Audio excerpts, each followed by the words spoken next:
ایک دفعہ سلیمان علیہ السلام نے کہا یا اللہ تو نے مجھے بڑی حکومت دی ہے، میں تیری ساری مخلوق کی دعوت کروں 1 سال۔ اللہ تعالیٰ نے فرمایا یہ تیرا کام نہیں۔ کہا 1 مہینہ؟ کہا سلیمان یہ تیرا کام نہیں۔ کہا 1 دن؟ کہا سلیمان یہ تیرا کام نہیں، نہ تیرے بس کا نہیں۔ کہا اللہ 1 دن تو مجھے اجازت دے، میرے کو تم بہت کچھ دیتا، چلو کرو۔ تو سلیمان علیہ السلام نے کھانے تیار کروائے، ہوا کو حکم دیا گیا کہ ٹھنڈی ہو کے چل، کھانے خراب نہ ہوں، اور اتنا لمبا دسترخوان بچھا کہ ایک طرف سے چلتے تو 1 مہینے کے بعد جا کر وہ دسترخوان ختم ہوتا تھا۔ تو جب کھانا تیار ہو گیا تو سلیمان علیہ السلام نے کہا کہ یا اللہ کھانا تیار ہے۔ تو اللہ نے فرمایا کہ کس کو پہلے کھلاؤ گے، زمین والوں کو کہ پانی والوں کو؟ تو سلیمان علیہ السلام کہنے لگے پہلے پانی والوں کو کھلا دوں، پھر فارغ ہو کے زمین والوں کو کھلا دوں گا۔ تو ایک مچھلی نے سر نکالا، کہنے لگے سلیمان سنا ہے آج ہم آپ کے مہمان ہیں۔ کہنے لگے صرف تم ہی نہیں، سارے ہی ہو۔ کہا پہلے مینو تو ویلا کر، اور کہا آ جا۔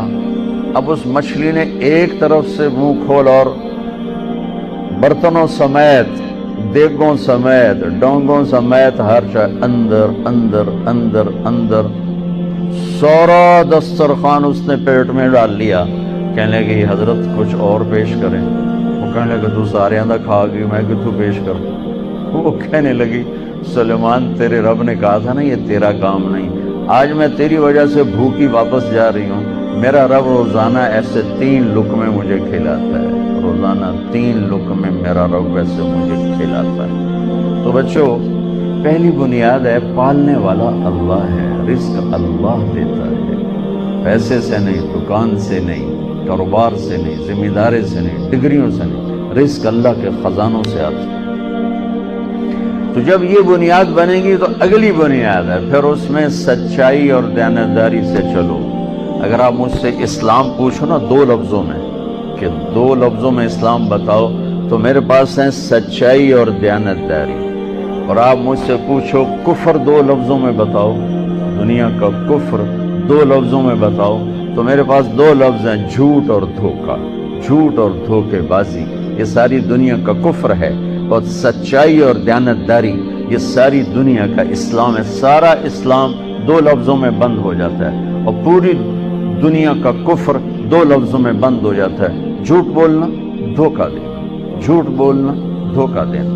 میرے نبی پاک صلی اللہ تعالی علیہ وسلم وضو فرما رہے تھے، تو صحابہ آپ کے وضو کا پانی نیچے سے لے رہے تھے، کوئی پی رہا ہے، کوئی سینے پہ مل رہا ہے، کوئی ہاتھوں پہ مل رہا ہے۔ تو آپ نے فرمایا کیوں کر رہے ہو؟ ما یحملکم علی ھذا، ایسا کیوں کر رہے ہو؟ کہ حبا للہ ولرسولہ، کہ ہمیں اللہ اس کے رسول سے پیار ہے اس لیے کر۔ تو آپ نے فرمایا میں بتاؤں سچی محبت کسے کہتے ہیں؟ وہ محبت جو اللہ اس کا رسول قبول بھی کرے، اور وہ محبت جو اللہ رسول کے ہاں پسندیدہ بھی ہو، اور تمہاری محبت بھی قبول ہو اور اللہ بھی تم سے پیار کرے، وہ بتاتا ہوں۔ جی کیا ہے؟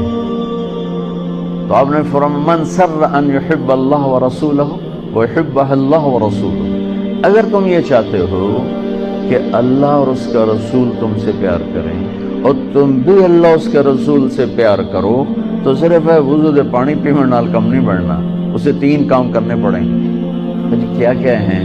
کہ فَلْيَصْدُقِ الْحَدِيثَ إِذَا حَدَّثَ، اسے زندگی بھر سچ بولنا ہوگا، جھوٹ نہیں بولے گا۔ اللہ اس کے رسول کی بارگاہ میں محبت کو حاصل کرنے کی پہلی نشانی کیا ہے؟ کہ وہ سچ بولے گا، جھوٹ نہیں بولے گا۔ دوسری کیا ہے؟ فَلْيُؤَدِّ الْأَمَانَةَ إِذَا تُؤْمِنَ، کبھی کسی کو دھوکہ نہیں دے گا، کبھی کسی کو دھوکہ نہیں دے گا، دیانتداری سے کام کرے گا۔ حضرت عمر رضی اللہ تعالیٰ عنہ فرمانے لگے لوگو تہجد میں کسی کو روتے دیکھ کے یہ نہ سمجھنا بہت بڑا آدمی ہے، لا تغرنکم تنتنۃ الرجل باللیل فی صلاتی، کسی کو تہجد میں ہچکیاں لیتے، گڑ گڑاتے دیکھ کر یہ نہ سمجھنا کہ رابعہ بصری ہے، جنید بغدادی ہے، یہ نہ سمجھنا کہ بہت بڑی عورت ہے، بہت بڑا مرد انسان ہے۔ ان الرجل الرجل، کامل، مکمل، اکمل، اعلیٰ ترین انسان جانتے ہو کون ہے؟ من ادى الامانة الى من ائتمنه ومن سلم المسلمون من لسانه ويده، جو امانت میں خیانت نہ کرے، جو کسی کو دھوکہ نہ دے اور کسی کو تکلیف نہ پہنچائے، وہ سب سے اعلیٰ درجے کا انسان ہے، سب سے مکمل، کامل، اکمل انسان ہے جو دھوکہ نہ دے، تکلیف نہ پہنچائے۔ تو میرے نبی نے دو باتیں فرمائیں، اللہ اس کے رسول سے پیار ہے تو سچ بولو، جھوٹ نہ بولو، دیانتداری سے چلو، دھوکے بازی سے نہ چلو۔ میرے نبی سے پوچھا گیا یا رسول اللہ، مسلمان بزدل ہو سکتا؟ آپ نے کہا۔ بخیل ہو سکتا؟ آپ نے کہا۔ جھوٹ بول سکتا کہ نہیں؟ جھوٹ نہیں بول سکتا، جھوٹ نہیں بول سکتا۔ میرے سارے معاشرے میں جھوٹ ہے، صرف یہ نہیں کہ تجارت یا کاروبار یا لین دین، پورے معاشرے میں جھوٹ۔ اور میرے نبی نے فرمایا کہ میرا امتی ہر گناہ کر سکتا ہے، دو نہیں کر سکتا۔ میرا امتی ہر گناہ کر سکتا ہے، دو نہیں کر سکتا۔ ایک جھوٹ کبھی نہیں بولے گا، ایک دھوکہ کبھی نہیں دے گا۔ ایک جھوٹ کبھی نہیں بولے گا، دھوکہ کبھی نہیں دے گا۔ میرے عزیزو، سچائی اور دیانتداری پر اپنی زندگی کی بنیاد قائم کرو، پھر یہاں تم ڈگمگاؤ گے، چونکہ سارا بازار تو جھوٹ بول رہے ہیں، سارے دفتر جھوٹ بول رہے ہیں، سب دھوکہ دے رہے ہیں، اور تم پٹو گے، پسو گے۔ تو یہاں جو چیز تمہیں کھڑا کرے گی وہ اللہ پر یقین کھڑا کرے گا کہ میرا رب اللہ ہے، الحمدللہ رب العالمین، میرا رب اللہ ہے، میرا پالنے والا اللہ ہے، میری نوکری نہیں، ڈگری نہیں، کاروبار نہیں، تجارت نہیں، میرا پالنے والا اللہ ہے، لہذا مجھے سچ ہی بولنا ہے۔ یہ سچ اتنی بڑی دولت ہے، یہ جو ملک دنیا میں راج کر رہے ہیں ٹیکنالوجی۔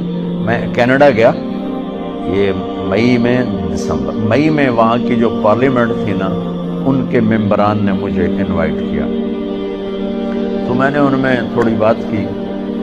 میں نے ان سے کہا کہ آپ لوگ دنیا پہ راج کر رہے ہیں، اس کی وجہ ٹیکنالوجی نہیں ہے، اس کی وجہ یہ ہے کہ آپ کی قوم سچ بولتی ہے، جھوٹ نہیں بولتی، دیانتداری سے کام کرتے ہیں، دھوکہ نہیں دیتے۔ اور میرے دیش میں جھوٹ ہے، سچائی کوئی نہیں، دھوکہ ہے، دیانتداری کوئی نہیں، بلکہ ساری لان تان سچے پر ہوتی ہے، ساری لان تان دیانتدار پر ہوتی ہے۔ میرے نبی نے فرمایا تھا ایک زمانہ آئے گا جھوٹے کو سچا کہا جائے گا، سچے کو جھوٹا کہا جائے گا، اور دیانتدار کو بددیانت کہا جائے گا، بددیانت کو دیانتدار کہا جائے گا۔ تو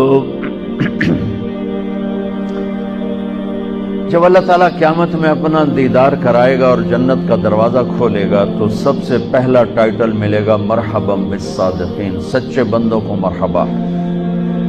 تو دو باتیں ہو گئیں، ایک یہ ہے کہ سچ بولنا، دوسرا ہے دیانتداری، اور تیسرا فرمایا فَلْيُحْسِنْ جِوَارَ مَنْ جَاوَرَهُ، کہ پڑوسی کے ساتھ اچھا سلوک کرے، اپنے پڑوس کو